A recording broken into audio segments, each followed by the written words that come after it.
دوستو یاد رکھنا، تگڑا اور مضبوط جوان پتہ کون ہوتا ہے؟ جس کی نظریں پوری طرح اس کے کنٹرول میں ہوں۔ یہ علامت جوانی ہے۔ جس آدمی کا پوری طرح، دو لوگ دنیا میں کبھی کوئی کارنامہ سر انجام نہیں دے سکتے، ایک جو حرام کھاتا ہو، ایک جس کی نظر ناپاک ہو۔ محمد بن قاسم جب یہاں آئے تھے نا، تو ایک دن بڑے پریشان تھے، تو ایک بزرگ کہنے لگے آپ کیوں پریشان ہیں؟ کہنے لگے راجہ دہر سے مقابلہ ہے اور ہماری فوج تو سندھ کے رستے بھی نہیں جانتی، زبان بھی نہیں جانتی، لڑیں گے کیسے؟ 2-4 دن کے بعد ان بزرگوں کی دوبارہ محمد بن قاسم سے ملاقات ہوئی تو بڑے خوش تھے۔ کہا آپ کیوں خوش ہیں؟ کہنے لگے وہ میرا مقابلہ نہیں کر سکتا، میں نے تحقیق کر لی ہے۔ کہا کیوں؟ کہنے لگے نظر کا گندہ ہے، اور جو نظر کے گندے ہوتے ہیں وہ میدانوں میں ٹھہرا نہیں کرتے۔ میدان کے لیے نکلنے کے لیے پاک جوانی کی ضرورت ہوتی، تطہیر مزاج ہونا ضروری ہوتا ہے، پاکیزہ افکار اور سچی اور سچی ستھری سوچوں کا ہونا ضروری ہوتا ہے۔ اس لیے فرمایا کہ میرا مقابلہ نہیں کر سکتا۔ حضرت عبداللہ ابن حذافہ کمرے میں تھے، تو وزیر کی بیٹی اندر سجی سنوری پہنچ گئی۔ جیسے ہی آپ نے اس کفر کی چال کو دیکھا تو تیمم کر کے نفل شروع کیے۔ وہ ساری رات بیٹھی رہی، رب کا بندہ ساری رات عبادت کرتا رہا۔ عبادت بڑا سہارا ہے، مصلی بڑا سہارا ہے اللہ کے بندوں۔ صبح دروازہ کھولا، وزیر نے اپنی بچی سے پوچھنا چاہتا تھا رزلٹ کیا نکلا، تو وہ کہنے لگی پیچھے ہٹ جا، اب تیرا میرا تعلق کوئی نہیں، میں نے نبی پاک کا کلمہ پڑھ لیا۔ اس نے کہا میں نے بھی زمانہ دیکھا ہے، پر یہ کیا لوگ ہیں، کستوری کے بنے ہوئے، سندل سے دھلے ہوئے، کہ میں ساری رات کمرے میں رہی اور 100 اور 1000 آدمی جس جوان کا مقابلہ نہ کر سکے، اتنا طاقتور جوان کمرے میں رہا اور اس نے نظر اٹھا کے نہ دیکھا۔ او کچا رنگ للاری والا جڑا چڑھدا تے لیندا رہندا ہے، اے عشق تیرے دا رنگ محمد چڑھیا پھر نہیں لیندا۔ میں کہا ایک دفعہ نظر اٹھا کے نہیں دیکھا، کمال ہو گئی۔ اتنے بڑے لوگ، اتنی بڑی سعادت مندی، فیروز بختی، معاملہ فہمی حد ہو گئی۔ اللہ اکبر۔ دوستو بادشاہ جب پوری طرح ہار گیا نا، اس نے کہا مار دو۔ تیل گرم کیا ایک کڑاہی میں، اور جب آپ کو اس میں ڈالنے لگے تو آپ کی آنکھوں میں آنسو آ گئے۔ بادشاہ کا خیال ہوا شاید نرم ہو گئے ہیں، کہنے لگا روئے کیوں؟ فرمانے لگے سوچتا ہوں جان ہی ایک ہے، کتنا مزہ ہے اس کی راہ میں جان دینے کا، کتنی لذت ہے اس کے نام پر مرنے میں، کتنا لطف ہے۔ جے تو چڑھیا اتے دار بھی نہیں، تے جے تو وکیا عشق بازار بھی نہیں، تے ایڈا سستا سودا پیار بھی نہیں، تے ایڈا سستا لبدا یار بھی نہیں۔ کئی جنگل گانے پیندے نہیں، کئی دوزخ لنگنے پیندے نہیں، جے وہ اس ملوں بھی مل جاوے، ایدوں سستا ہور بپار بھی نہیں۔ تے کچھ سمجھ نہ آوے لوکانوں وہ کادے نال شہید کرے، ڈٹھی یار دے ہاتھ تلوار بھی نہیں، پر او دا خالی جاندہ وار بھی نہیں۔ کہنے لگے ایک جان ہے نا، تو دل کرتا ہے ہزاروں ہوتی تو ایک ایک کر کے محبوب کے نام پہ قربان کرتا، جب میرے پاس ہے ہی ایک، کروں کیا؟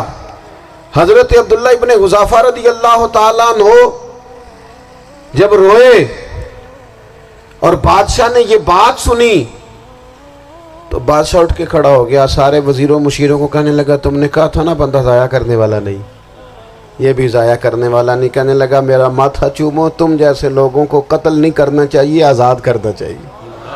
عزیز اپنی زندگی سے نا یہ بہت زیادہ ہرس، ہوس، طمع، اور یہ کسی بات کی بھی ہو، ہرس صرف پیسوں کی نہیں ہوتی، شہرت کی بھی ہوتی ہے، یہ بیماری انسان کو اقتدار کی بھی ہوتی ہے، تعریف کی بھی بیماری ہوتی ہے، یہ سارے نقص ہوتے ہیں لوگوں کو، اور معاذ اللہ بعض جبوں کبوں کے اندر بھی ہوتے ہیں، وہاں بھی پنپتے ہیں۔ اپنی زندگی جب تک اس سادگی میں نہیں لاؤ گے جو رسول پاک نے عطا فرمائی ہے، جب لوگ آسانیوں میں پوری طرح الجھ گئے تو پھر وہ دور ہوئے اور کفر چڑھ گیا۔ دوسری بات، اللہ کے محبوب صلی اللہ تعالی علیہ وسلم کی محبت ہم سے تقاضا کرتی ہے کہ ہم اس مشن کے لیے کام کریں جس مشن کے لیے رسول پاک نے کام فرمایا ہے۔ ہم سارے کام بڑے مضبوطی سے، سوچ سمجھ کے، تدبر سے، حکمت سے، تقاضوں کو مد نظر رکھتے ہوئے کرتے ہیں سارے کام۔ دین کے کام میں ہمارا مزاج نہیں ہوتا، او ہو جائے گا جی، آپ بسم اللہ پڑھیں جی، شروع کریں جی۔ آپ تقاضوں کو سمجھیں، چیزوں کو دبائیں نہیں، چیزوں پر غور کریں۔ کسی کے ذہن کی سطح پر سوال ابھرتا ہے، اس کا تسلی بخش جواب دیں۔ اپنی زندگی میں دین کے کام کے لیے اپنے آپ کو وقف کریں، اور دین کے کام کے بہت سارے پہلو ہیں۔ ہزاروں لوگوں کو قرآن پاک ٹھیک پڑھنا نہیں آتا، ہزارہ لوگ ہیں جو قرآن مجید کے مطالب سے آگاہ نہیں ہیں، دین کی بنیادی ضروریات سے لوگ نابلد ہیں۔ میں آپ کو کس طرح یہ بات سمجھاؤں کہ ہزاروں کی تعداد میں طلاقیں اس لیے ہوتی ہیں کہ مردوں کو طلاق کے مسئلے نہیں آتے، انہیں پتہ نہیں ہے کہ مجھے حقوق زوجین کے معاملے میں کیسے چلنا۔ ڈھیر سارے گھروں میں تباہی اس لیے ہے کہ تربیت اولاد کا دینی منہج ہمیں نہیں پتا۔ اپنا حصہ ملائیں دین کے کام میں۔ ایک آدمی کو اگر تو نمازی کرنے میں کامیاب ہو گیا، تیری زندگی بدل گئی۔ وہ دین بیزار لوگ جو ہمارے بیچ بیٹھ کے ہماری نوجوان نسل کو پگڑی اور داڑھی کا نام لے کے بنیادی طور پر دین سے دور کرتے، ایسے نوجوانوں کو دین کا پیغام محبت دے کر دین کے قریب کرنا ہماری ڈیوٹیوں کا حصہ ہے۔ ہمیں ذمہ داری کا احساس کرنا پڑے گا، ہمیں یہ خاص قدم اٹھانا پڑے گا، توجہ دینی پڑے گی۔ مساجد، مدارس، میں آپ سے عرض کروں، اتنی ڈٹ کے مخالفت ہوتی ہے نا مدرسوں کی، اتنی ڈٹ کے۔ میں ادارہ چلاتا ہوں، اس کے چلانے میں جو مشکلات ہیں وہ تو ہم بتا نہیں سکتے آپ کو، اس لیے کہ میری قوم، میرا اس قوم سے تعلق ہے جو نعت خواں امیر کرنا چاہتی ہے، مدرسے نہیں۔ ہاں، نقیب خطیب پیدا کرنا چاہتی ہے، شعر و شاعری کی زندگی کو پروان چڑھانا چاہتی ہے۔ فقط ہمارا ان لوگوں سے تعلق ہے جو لاکھوں کروڑوں روپیہ محافل پہ لگائیں گے، اور قاری صاحب بیچارے اگر مسجد کا کوئی ہونے والا کام کسی وقت بتا دیں گے تو وہ بڑی مشکل آ جائے گی ان کے لیے۔ یہ کیسے ہو سکتا ہے، آپ نے یہ ڈیوٹی بتا دی۔ مدارس، اور جتنا اہم رول دین کو پھیلانے میں مدارس اسلامیہ کا ہے، اتنی زبردست، لوگوں کا خیال ہوتا ہے میری طرح کے لوگ شاید کام کرتے ہیں، ڈیوٹی کرتے ہیں۔ یہ 10-15 لوگ آپ کو نظر آتے ہیں جو آپ کو کہیں میڈیا پر یا ادھر ادھر ڈیوٹی کرتے، مخلص لوگ اپنی جگہ پہ، وہ بھی بڑا ہی کام کر رہے ہیں، جو میڈیا پہ آ کے بھی اخلاص سے اور درد دل سے کو دین کی، ان کی بھی کسی بات کی حوصلہ شکنی نہیں۔ لیکن ہزارہ اساتذہ جو مدارس میں بیٹھ کے پڑھاتے ہیں، جنہوں نے وہ سارے لوگ تیار، آپ سمجھ نہیں سکتے کتنا بڑا کام۔ حفظ کا استاد جو ہوتا ہے نا، اس کی ڈیوٹی 24 گھنٹے ہوتی ہے، فجر سے پہلے، اور اس نے بچوں کو اٹھانا۔ تنخواہ تو ہم انہیں دینا نہیں نہ چاہتے جی، تنخواہ نہیں دے دی انہوں نے، ہمیں مولوی امیر نہ ہو جانا۔